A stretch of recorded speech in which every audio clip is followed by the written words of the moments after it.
முதல் வாசகம். ஞானமே எல்லாவற்றுக்கும் முன்னர் உண்டாக்கப்பட்டது. சீராக்கின் ஞான நூலிலிருந்து வாசகம். அதிகாரம் 1 இறைவசனங்கள் 1 முதல் 10 முடிய. ஞானமெல்லாம் ஆண்டவரிடமிருந்தே வருகின்றது. அது என்றும் அவரோடு இருக்கின்றது. கடல் மணலையோ மழை துளியையோ முடிவில்லா காலத்தையோ யாரே கணக்கிடுவர்? வான்வெளியின் உயரத்தையோ நில உலகின் அகலத்தையோ ஆழ்கடலையோ ஞானத்தையோ யாரே தேடிக் காண்பர்? எல்லாவற்றுக்கும் முன்னர் ஞானமே உண்டாக்கப்பட்டது. கூர்மதி கொண்ட அறிவுத்திறன் என்றென்றும் உள்ளது. உயர்வானில் உள்ள கடவுளின் வாக்கே ஞானத்தின் ஊற்று. என்றும் உள்ள கட்டளைகளே அதை அடையும் வழிகள். ஞானத்தின் ஆணிவேர் யாருக்கு வெளியிடப்பட்டது? அதன் நுணுக்கங்களை அறிந்தவர் எவர்? ஞானத்தின் அறிவாற்றல் யாருக்கு தெளிவாக்கப்பட்டது? அதன் பரந்த பட்டறிவை புரிந்து கொண்டவர் யார்?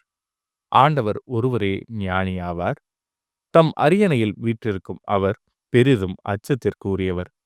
அவரே ஞானத்தை படைத்தவர், அதனை கண்டு கணக்கிட்டவர்.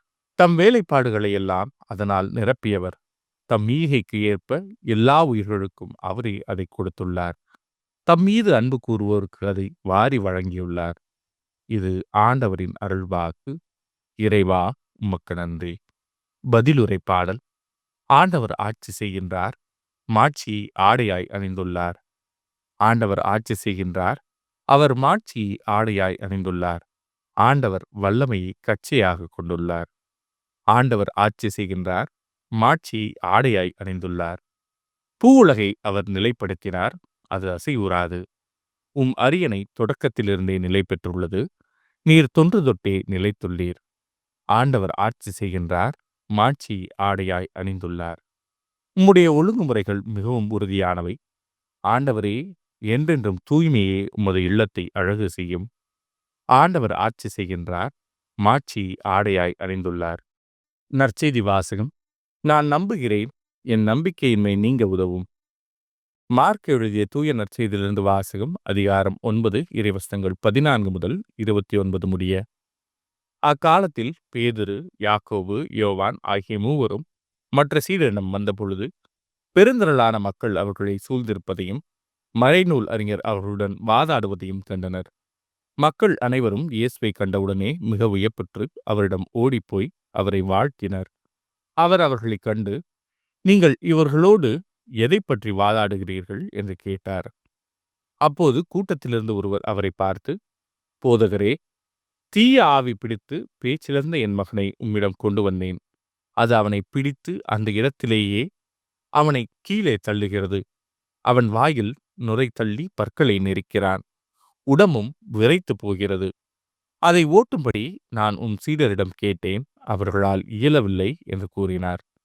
அதற்கு அவர் அவர்களிடம், நம்பிக்கையற்ற தலைமுறையினரே, எவ்வளவு காலம் நான் உங்களோடு இருக்க இயலும்? எவ்வளவு காலம் நான் உங்களை பொறுத்து கொள்ள இயலும்? அவனை என்னிடம் கொண்டு வாருங்கள் என்று கூறினார். அவர்கள் அவனை அவரிடம் கொண்டு வந்தார்கள். அவரை கண்டவுடன் அந்த ஆவி அவனுக்கு வழி பூண்டாக்க அவன் தரையில் விழுந்து புரண்டான். வாயில் நுரை தள்ளியது. அவர் அவனுடைய தந்தையை பார்த்து, இது இவனுக்கு வந்து எவ்வளவு காலம் ஆயிற்று என்று கேட்டார். அதற்கு அவர், குழந்தை பருவத்திலிருந்து இது இருந்து வருகிறது. இவனை ஒழித்துவிட தீயிலும் தண்ணீரிலும் பலமுறை அந்த ஆவி இவனை தள்ளியதுண்டு. உம்மால் ஏதாவது செய்ய இயலுமானால் எங்கள் மீது பரிவு கொண்டு எங்களுக்கு உதவி செய்யும் என்றார். இயேசு அவரை நோக்கி, இயலுமானாலா? நம்புகிறவருக்கு எல்லாம் நிகழும் என்றார். உடனே அச்சிறுவனின் தந்தை, நான் நம்புகிறேன், என் நம்பிக்கையின்மை நீங்க உதவும் என்று கதறினார். அப்போது மக்கள் கூட்டம் தம்மிடம் ஓடி வருவதை இயேசு கண்டு, அந்த தீய ஆவியை அதட்டி, ஊமை செவிட்டு ஆவியே, உனக்கு கட்டளையிடுகிறேன், இவனை விட்டு போ, இனி இவனுள் நுழையாதே என்றார். அது அலறி அவனுக்கு மிகுந்த வலிப்பு உண்டாக்கி வெளியேறியது. அச்சிறுவன் செத்தவன் போலானான். ஆகவே அவர்கள் பலர், அவன் இறந்து விட்டான் என்றனர். இயேசு அவன் கையை பிடித்து தூக்கிவிட்டார். அவனும் எழுந்தான்.